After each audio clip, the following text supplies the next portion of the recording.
Bueno, vamos a hacer el ejemplo este, donde yo tengo una viga empotrada en el extremo, tengo una carga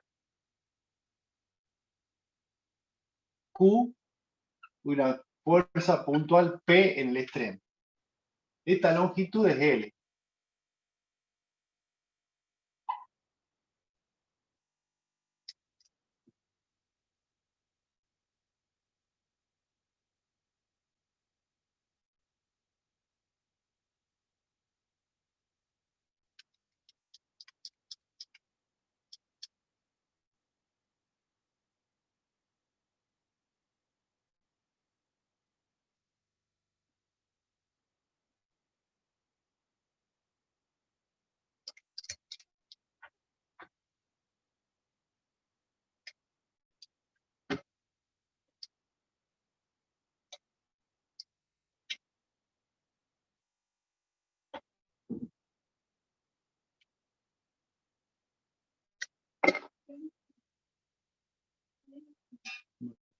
Vamos a ver entonces. ¿Lo ven ahí? Acá tengo la carga Q.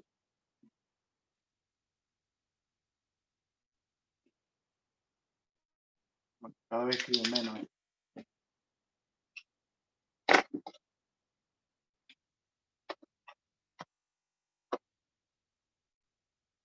Acá tengo la carga Q. ¿Cuánto vale el momento en este punto? Yo tendría, por un lado, Sí. acá les decía, lo desdoblábamos, podemos hacer el momento correspondiente a la carga P, es este triángulo. ¿Cuánto vale esto? Vale P por L directamente, la fuerza por la distancia. Este es el valor de acá. A eso le tengo que sumar el efecto de la carga distribuida. Y la carga distribuida genera un momento que es Q por L cuadrado sobre 2. Entonces, la parábola que se genera acá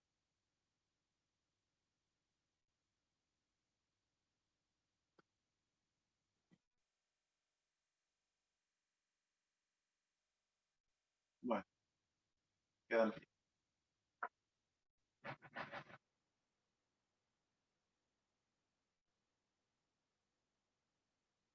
Acá este valor es Q por L cuadrado sobre 2. Esos serían los dos diagramas que sumados me dan esto.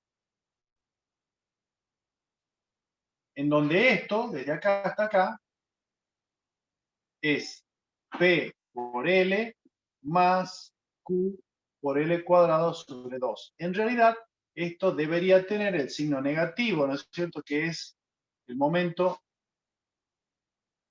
que está por encima, ¿no es cierto?, de la línea. Bien. ¿Estamos bien hasta acá? Esto sería, entonces, la suma de esto más esto me da esto. Este es el gráfico real de M0. Esto sería el M0. Bien, por otro lado, yo tengo que hacer, para castigliano, ¿no es cierto? Si quiero encontrar el desplazamiento del punto C, tengo que hacer a la misma viga, aplicarle una carga cuyo valor es 1, valor unitario, ¿no es cierto?, que tiene ahí, la misma luz, obviamente, esto es la longitud L, y esto me da un diagrama de momento que es de este tipo, en donde este valor es, perdón, Q, es la fuerza 1 por L. Directamente la fuerza puntual en el extremo multiplicada por la luz, 1 por L. Entonces, ahora, ¿qué me dice Castigliano? Que resuelva la integral, ¿no es cierto?, para encontrar el punto C. El delta en C es igual a la integral de M0 por M1 por dx sobre E por I. Este es M1. ¿Mm? Bueno, si yo voy a la tablita, tengo que buscar esto por esto. Ahora, si lo encuentro, es un triángulo común, ¿no es cierto? No hay problema. Pero este otro no lo encuentro, porque el que sí voy a encontrar es este que tiene la tangente horizontal en el extremo, que es solamente el momento puro, digamos, de la carga distribuida. Como acá tengo la superposición de estos dos diagramas, este momento o este gráfico no lo voy a encontrar, porque en este punto la tangente no es cero. Acá el gráfico que yo tengo en la tablita es el que corresponde a la tangente horizontal en ese punto. Entonces a este yo lo puedo desdoblar, ya sea en lo que tenemos acá, o sea, triángulo más parábola, o también lo puedo poner, este sería también equivalente, sería equivalente a un triángulo al cual le sumo, o sea, superpongo en realidad, una parábola. En donde este valor, ¿cuánto es? Este valor es este otro, completo.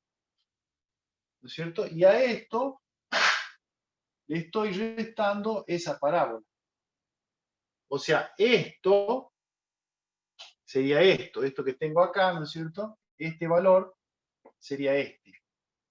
¿Y este valor cuánto es? Este vale Q por la distancia, ¿no es cierto? Esta luz al cuadrado sobre 8, que es la parábola simple. Entonces, esto es equivalente a esto más esto, o esto es equivalente a esto más esto. Entonces, si tomo esta situación, por ejemplo, ¿yo qué tendría que hacer?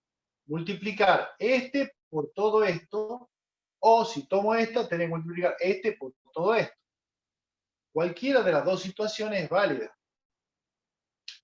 para integrar. Entonces, hagamos una, supongamos que ponemos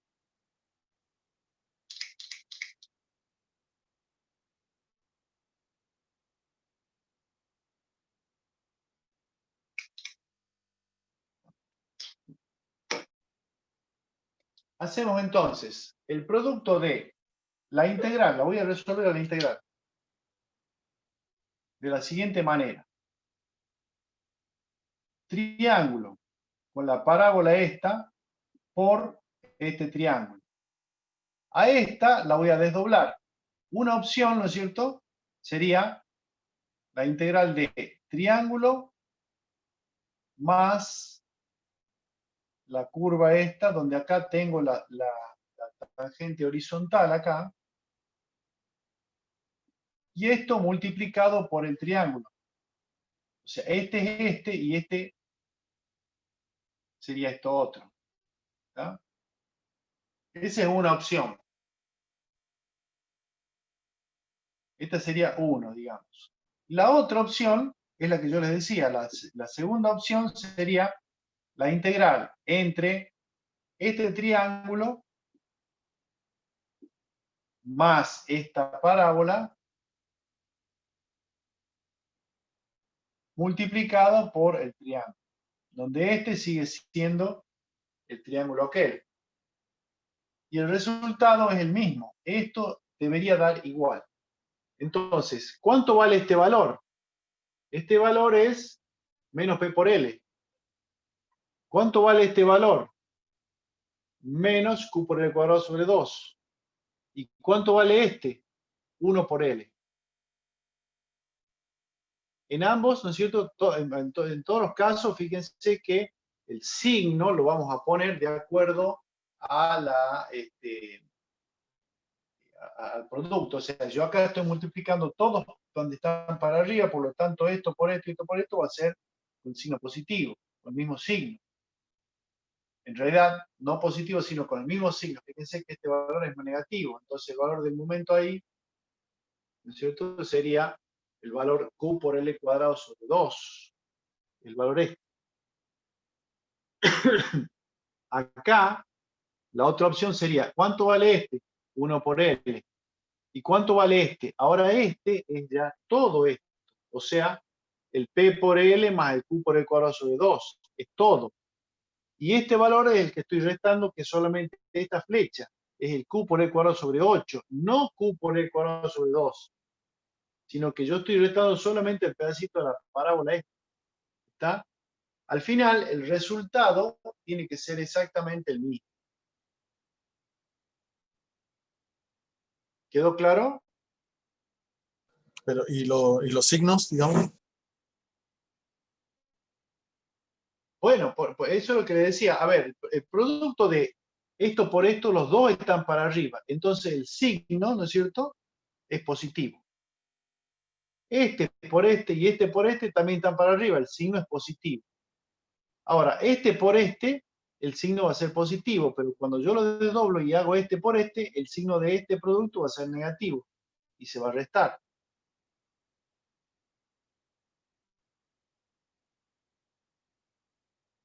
No sé si quedó claro. En realidad, a ver, el momento este, si bien es negativo, porque es Q por L cuadrado sobre 2, pero negativo por el hecho de estar sobre el eje, ¿no es cierto? Cuando yo hago el producto acá, este momento, perdón, acá no le puse, me olvidé, es negativo también. Entonces, cuando yo haga el producto, por ejemplo, menos P por L, que es aquí, por menos 1 por L,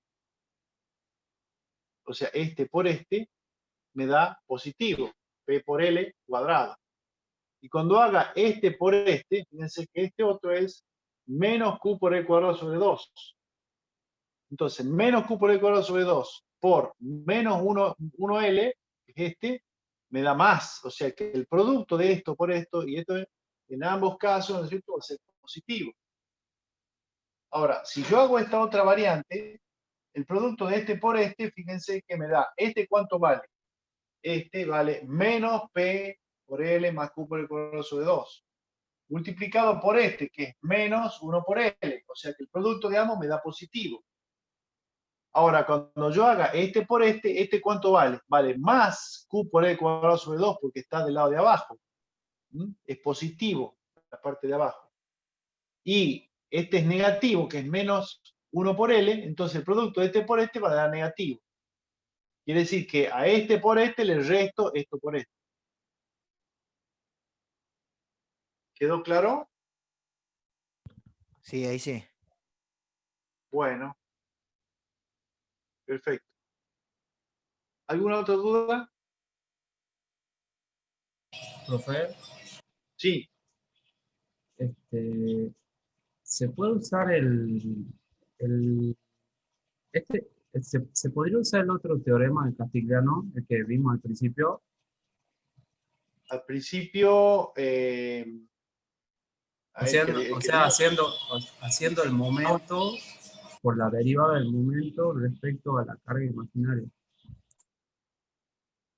claro, o sea, a ver, esto es, digamos, una simplificación de la resolución de la integral. Ahora, Castigliano lo que me dice es esto. O sea, ustedes tienen que resolver una integral que es del producto de los dos momentos. Y digamos que esto también es una especie de simplificación, porque Castigliano decía, multipliquen esto por la derivada del momento. O sea, fíjense que esto que tengo acá, la parte del M1, es esa parte donde dice que es la derivada, pero yo lo que podemos hacer es directamente poner la expresión m de x, porque el m0 que está puesto ahí es una función de x. O sea, a ver, yo llego a este valor que es máximo, pero en realidad, a ver, lo vamos a poner, voy a borrar acá. ¿Cuánto es la función m0 de x? El m0, que es una función de x, ¿a qué es igual? Si yo me muevo, supongamos que lo tomo como referencia al x que viene desde acá para acá, por ejemplo, si yo tomo ese x, ¿cuánto vale el m0? Vale menos p por x y el pedacito de la cara distribuida, ¿no es cierto?, que tomo acá, que sería el q por el x sobre 2. menos Q por X sobre 2. Ese, ¿no es cierto?, sería el momento para cualquier punto de X. Esa es la expresión de M0 de X. Si yo quiero resolver analíticamente, yo tendría que reemplazar esta expresión acá. Y el M1, ¿no es cierto?, ¿cuál sería la expresión de M1 de X? M1 de X. Sería la derivada. Como referencia para acá, el X, ¿no es cierto? Yo tendría 1 por X. Fíjense, menos, porque es negativo para arriba, menos 1 por X. Esa sería la función M1.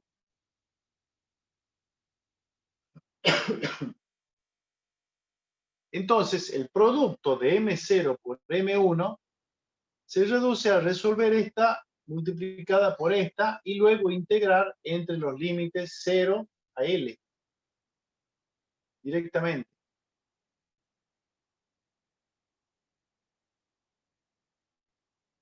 Claro, sí, yo, digamos, pensaba que era ese teorema, porque te quería preguntar si era lo mismo hacer digamos, la derivada del momento sobre la carga imaginaria respecto a la carga imaginaria por el momento.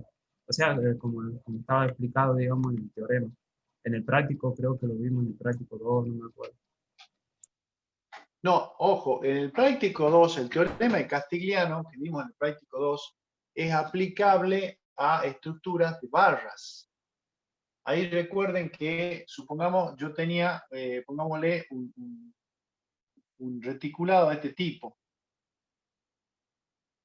Y acá tengo una fuerza, acá tengo otra, acá tengo otra. El esfuerzo de la acción de cada una de las cargas estas se transmite a los apoyos a través de los esfuerzos normales de las barras. Entonces acá aparecía lo que denominábamos, supongamos acá aparece el N y J.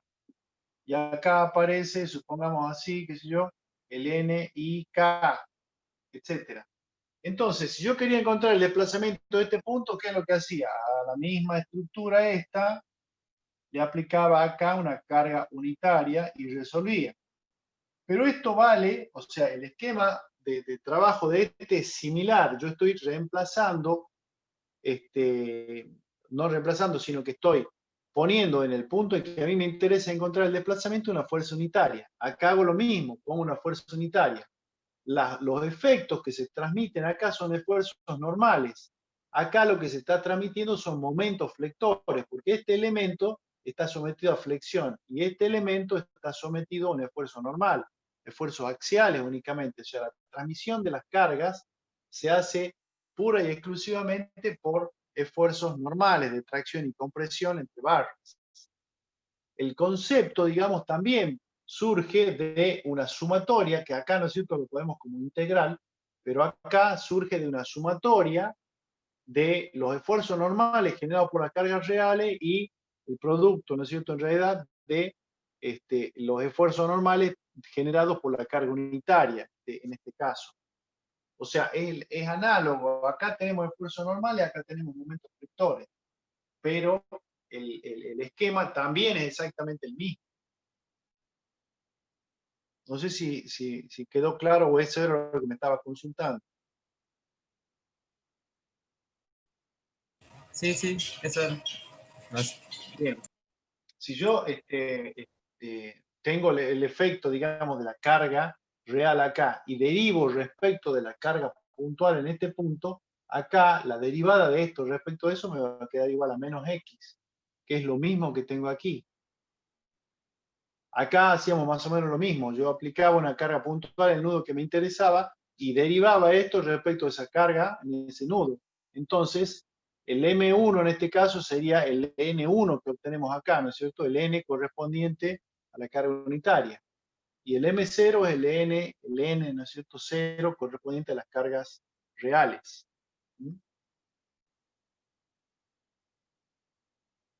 Bueno. Profe, volviendo a la integral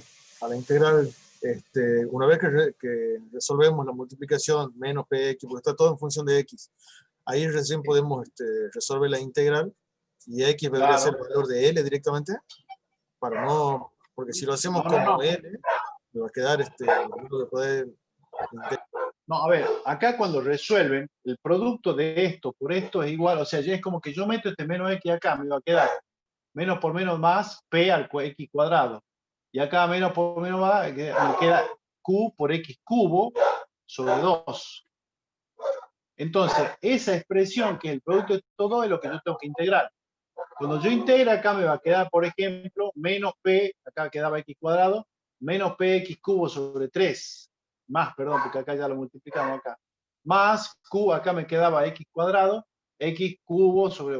O sea, resuelvo esa integral y reemplazo por los límites. ¿Cuáles son los límites? Desde 0 hasta L.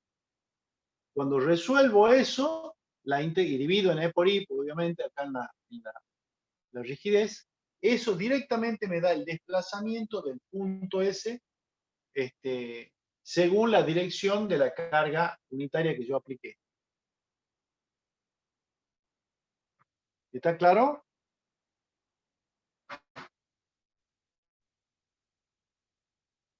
¿Quedó claro? Sí, profesor. ¿Quién era el que tenía la duda?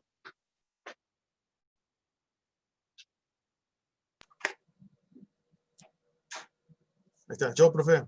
Se me he clavado la compu, perdón. Sí, quedó clarito. Bueno, perfecto. Bueno, continuamos entonces con el práctico, a ver si lo podemos terminar, el práctico de torsión. ¿Está?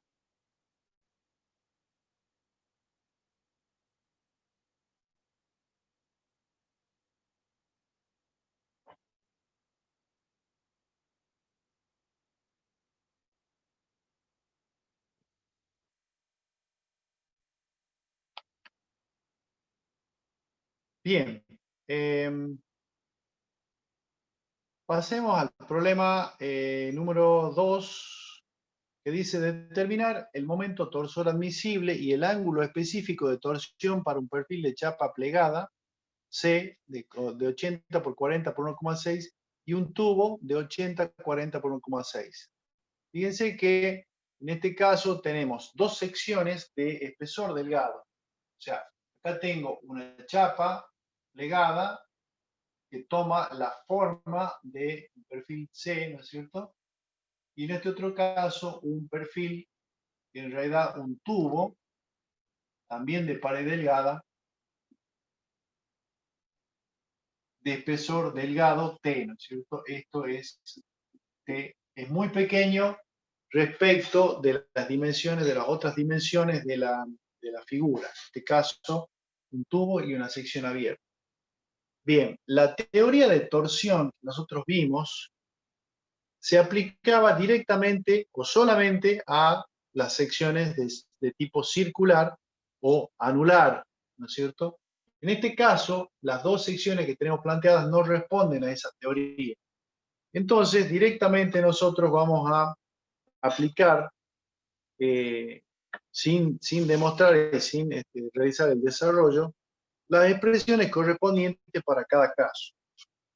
En el caso de barras de pared delgada de tipo abierta, es decir, que esto no tiene una continuidad porque acá está interrumpida esa sección, las expresiones que vamos a tener para el momento torsor admisible va a ser potencial tau, que depende del material, multiplicada por S, donde S es el perímetro medio de la sección, es decir, la suma de esto más esto más esto más esto más esto. Bien, multiplicado por T, que era el espesor, elevado al cuadrado, dividido en 3. Esto corresponde para las secciones abiertas, ¿no es cierto? Y de pared delgada. Y el ángulo de torsión específico es igual, θ es igual a 3 veces el momento torsor dividido en el módulo de elasticidad transversal, que ya vimos, multiplicado por S, que era el perímetro, y por T elevado al cubo. Estas son las expresiones con las cuales nos vamos a manejar. Es decir, si a mí me dan esta sección, en la cual el espesor en este caso era 1,6 milímetros, y las dimensiones de esto son 80 por 40, ¿no es cierto? Y acá tiene, creo que 2 centímetros, me parece. Entonces, calculamos el perímetro, multiplicamos por el espesor al cuadrado sobre 3 y multiplicamos por la tensión admisible del material. De esa manera vamos a tener el máximo momento torsor que pueda absorber esa sección. Y si yo quiero encontrar el giro, el ángulo específico, ¿no es cierto?, de torsión, es directamente ese valor de momento dividido en el módulo de elasticidad transversal del material, el perímetro y el espesor elevado al cubo. Para el caso de la sección cerrada, ¿no es cierto?, que tenemos en esta situación, ¿no es cierto?, que está planteada acá, para esto tenemos el valor del momento torsor es igual a la tensión tangencial multiplicada por el espesor, multiplicadas por 2 veces el área encerrada. Es decir, esta área, que sería todo lo que yo tengo enmarcado acá adentro, esto sería el área encerrada por la sección. Y luego, el ángulo específico de torsión también será igual a tau por mt, momento torsor, dividido en 4 veces el módulo de elasticidad transversal multiplicado por el área encerrada elevada al cuadrado por el perímetro S dividido en el espesor de la chapa con que está construida la pieza.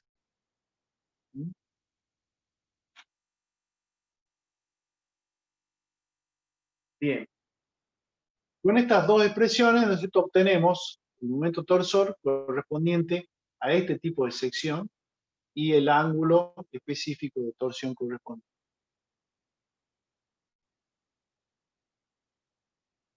Bien. De ahí, aplicando esas expresiones, ya resuelven el problema. ¿Alguna duda? ¿Eso no me queda, profe? ¿Cómo? Eso nada más queda por hacer nada más. Sí, eso queda para hacer.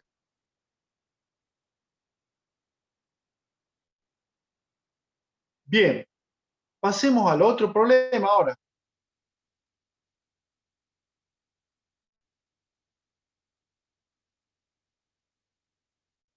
¿Puedo borrar esto? ¿Ya han copiado? Sí, profe.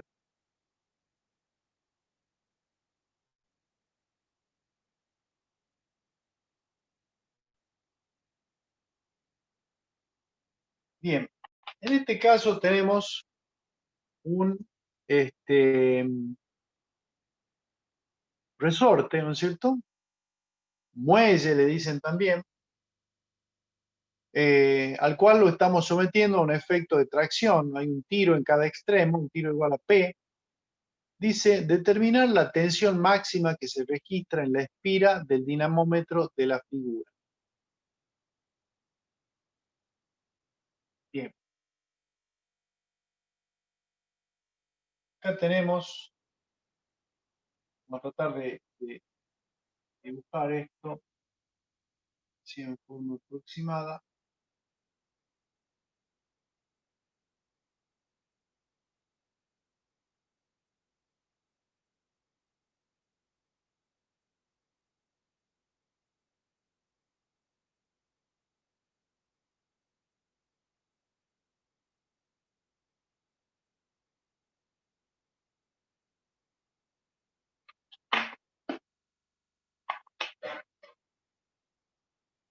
Bueno, acá le aplicamos una fuerza axial que tiende a traccionarlo, a estirarlo.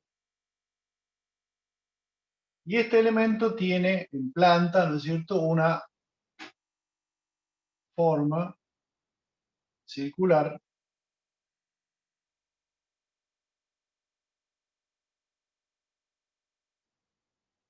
que sería una cosa así.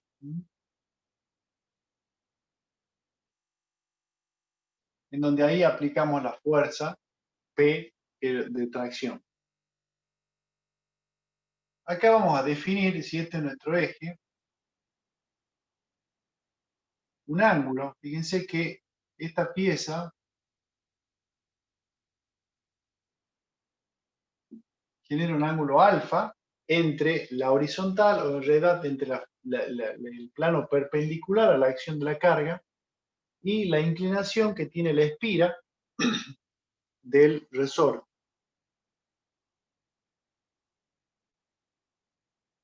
Fíjense que como la carga está aplicada en el centro, acá, yo tengo una excentricidad respecto de la sección transversal de la espira. Es decir, si esta es mi sección, o sea, acá imagínense que esto es la sección transversal, es un alambre de sección circular, ¿no es cierto? Que tiene un diámetro D, digamos así. O sea, este diámetro es el diámetro de la espira, del alambre. Y por otro lado, tiene un diámetro D mayúscula, que es el diámetro de la figura que toma la espira, la curva, ¿no es cierto?, la circunferencia que toma la espira en su desarrollo a lo largo de todo el alambre. Entonces, si yo tengo una excentricidad entre la carga, la acción de la carga está en este punto, y la sección que reacciona está en este otro, entonces va a haber una fuerza excéntrica respecto de ese punto, lo cual me va a generar la aparición de un momento. ¿Me siguen hasta ahí? O sea, ¿por qué aparece el momento? Porque la carga en realidad está ubicada en el eje de la circunferencia que describe la espira. Entonces, esa fuerza por esa distancia me genera un momento m. O sea, acá aparece un momento m igual a la fuerza P por, en este caso, el diámetro sobre 2. El brazo de palanca es B sobre 2. La fuerza está aplicada en este punto, ahí está P, y la sección que lo va a soportar está ubicada excéntrica respecto de ese eje. Bien, entonces el momento que se genera es P por D. Recuerden que la nomenclatura, la forma, digamos, de representar un momento era de un vector perpendicular al eje donde estaba actuando.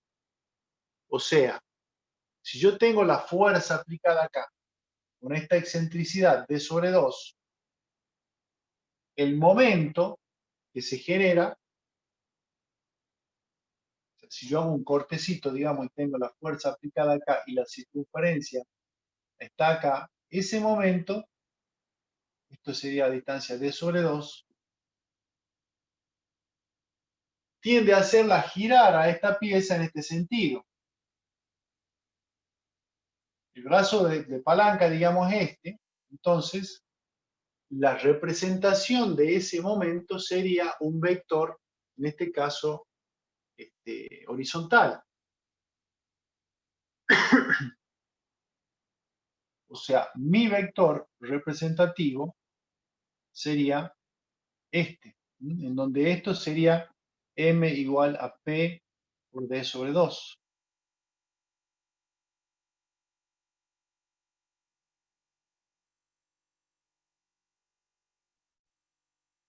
Si yo ese momento lo descompongo en el plano correspondiente a la inclinación de la espira y en el plano perpendicular a la misma, es decir, si yo acá ponemos, ¿no es cierto?, en este caso, la inclinación y la perpendicular acá, donde este es el ángulo alfa, y descomponemos ese momento en esas dos direcciones, fíjense que yo voy a tener la descomposición así, en donde si este es el ángulo alfa, este momento que yo tengo acá sería m por, en este caso, coseno de alfa. Y este otro sería m por seno de alfa.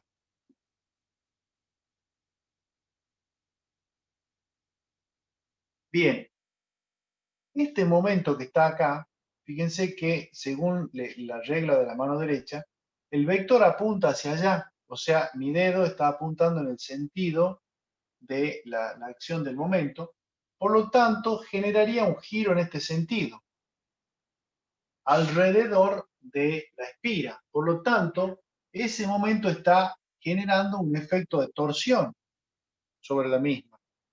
Entonces, esto será un momento de torsión que somete, digamos, a la espira en ese sentido. Y este otro, si yo tengo la fuerza, ¿no es cierto? Perdón, la fuerza, sino el vector apuntando así, y le ponemos en el sentido de la mano derecha, ¿no es cierto? El dedo hacia abajo, en este caso, genera un giro en el sentido que estaría flexionando a la espira. Entonces, esto se transforma en un momento flector.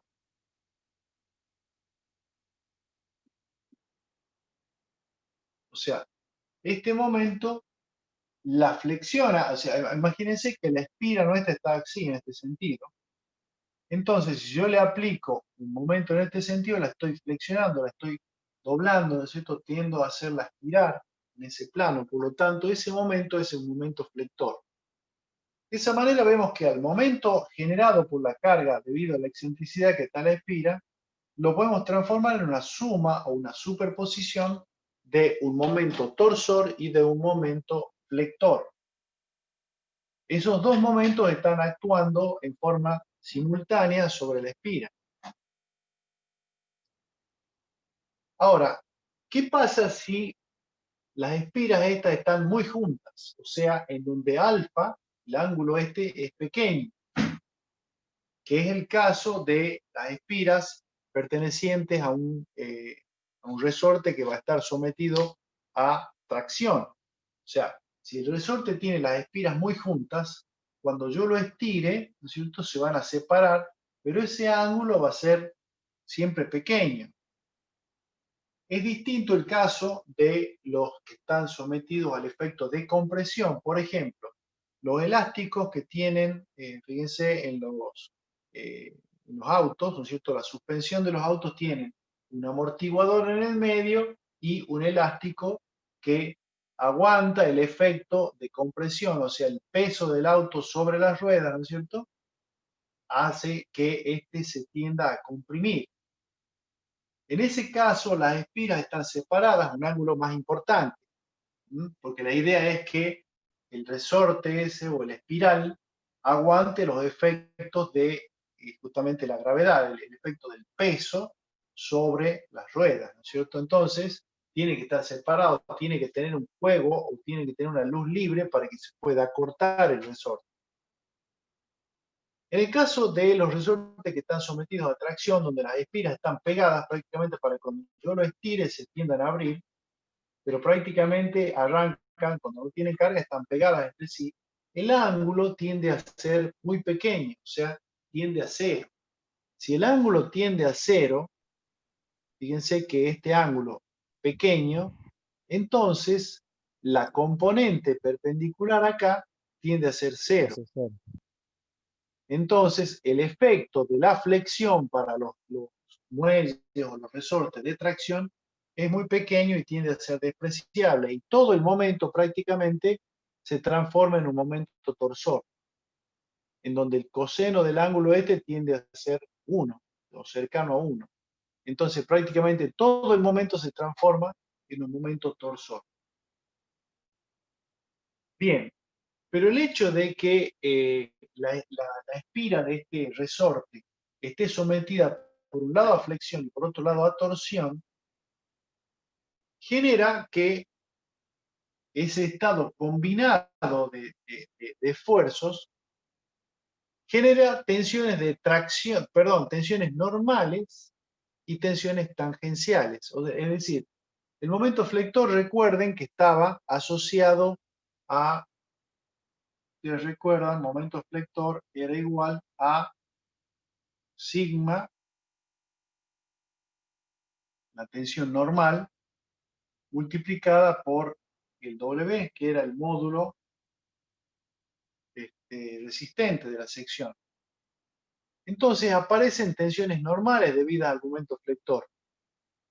Y en el caso de los efectos generados por el momento torsor, recuerden que generaban tensiones de tipo tangencial.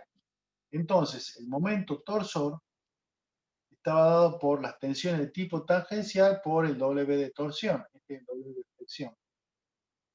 Entonces, al tener una situación en donde aparecen tensiones normales y tensiones tangenciales al mismo tiempo, el análisis o la verificación de tensiones ya no se puede hacer una comparación directa de lo que teníamos como un ensayo de tracción. En este caso, si esto es de acero, ¿no es cierto? Tendríamos que recurrir a nuestro diagrama de tensión de formación del ensayo del acero.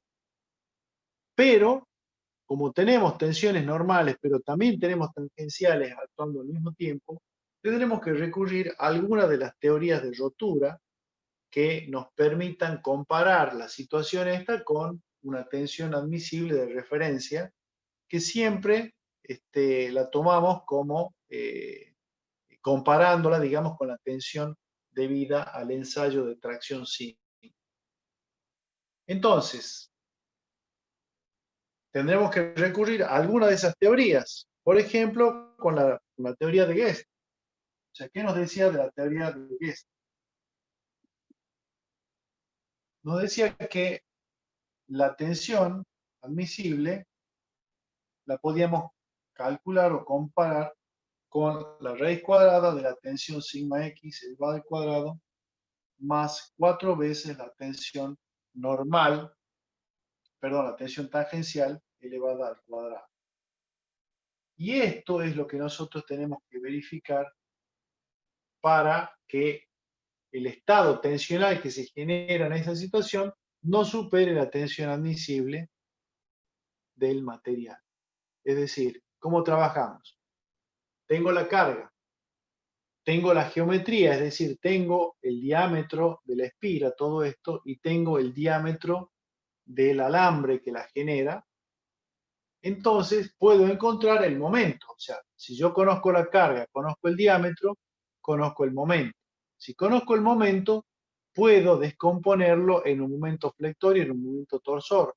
Y ambos, ¿no es cierto?, generan tensiones de tipo normal y tangencial. Entonces recurrimos a esta expresión y despejamos de acá la tensión normal y la tensión tangencial que se genera en cada caso. Con esas dos tensiones venimos a la expresión esta y verificamos que esa situación no supere el valor admisible de la tensión para el material con que está compuesta la espira o el resorte en sí. ¿Está claro? Entonces, en nuestro problema, ¿no es cierto?, tenemos, ahí dice, determinar la tensión máxima que se registra en la espira del dinamómetro de la figura. O sea, tendremos que analizar lo que habíamos dicho acá, tenemos los datos, tenemos el ángulo, tenemos la fuerza, el valor de la fuerza, el diámetro de la espira, y bueno, aplicamos toda la expresión, todo el desarrollo que hicimos acá, hasta llegar a la tensión. Y esa tensión es la que tenemos que verificar que no supere el valor admisible para el ensayo de tracción simple, en este caso del acero. Bien, ¿quedó claro? Profe, Sí. ¿A esos W nos salen por tabla o los tenemos que calcular? Tanto el de flexión como de torsión. Bueno, el W, a ver, pongamos acá. El W corresponde a una sección circular, ¿no es cierto? El de flexión es igual, recuerden siempre que el concepto del momento, perdón, del módulo resistente era el cociente entre el momento de inercia y la distancia a la fibra más alejada. En el caso de la flexión y en el caso de la torsión, era el momento de inercia polar dividido en la distancia a la fibra más alejada. En este caso, para el W de flexión, esto sería igual a pi por el diámetro al cubo sobre 32 para la flexión, y el W para la sección circular de torsión es igual a pi por diámetro al cubo sobre 16. Eso sale, digamos, de geometría directamente. Ah, sí.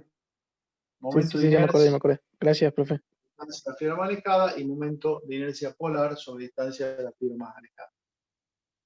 Geometría nada más. Bien, ¿quedó claro?